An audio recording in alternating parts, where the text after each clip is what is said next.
The Israeli military evacuated on Saturday night over 400 members of the so-called White Helmets from Deraa and Quneitra provinces in Syria. Israel's military boasted that the operation was an exceptional humanitarian gesture. In a brief video statement on Sunday, Israeli Prime Minister Benjamin Netanyahu said US President Donald Trump and other European allies had asked him to help evacuate the group. The evacuees were transferred to Jordan to be relocated later to the UK, Canada and Germany.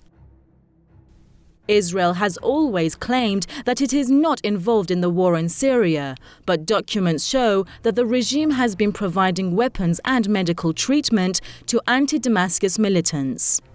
Damascus has called the evacuation a criminal operation by Israel and its tools. أيضا الخوذ البيضاء أو ما أطلق عليه مفهوم الخوذ البيضاء أيضا هؤلاء كأداة ميدانية استعملتها أطراف العدوان اليوم تنسحب يعطوها أوامر بالانسحاب هذا يصادف تماما ويحاكي ويوازي انتصارات وتقدم الجيش العربي السوري في الجنوب. Clearly the situation today in terms of Israel's involvement and in terms of the fact that Trump has asked and the UK government asked Israel to intervene in Syria is a very serious matter indeed in itself.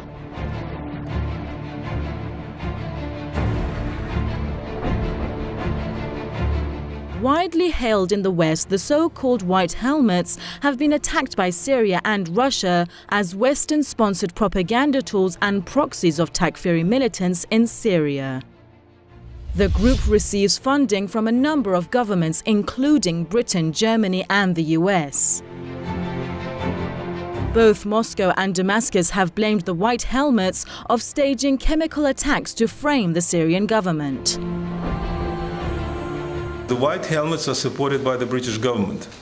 They're giving them money. And they are famous for staging fake chemical attacks. That's exactly what happened, in Han Shin-hun. So that's they are famous for. That's why I mentioned them. And of course, as I said, that they are responsible for the information, for sharing of this kind of information through the social media and through the press.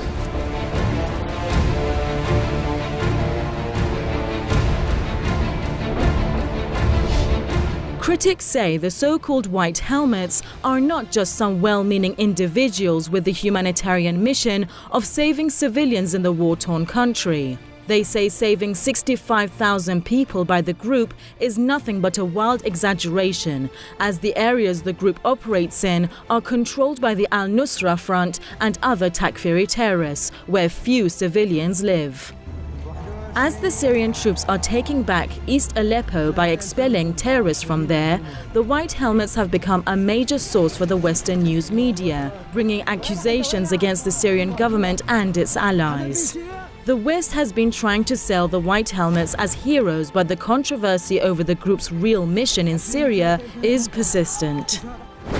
Well, there's a very famous saying, which is one person freedom fighter is another person terrorist.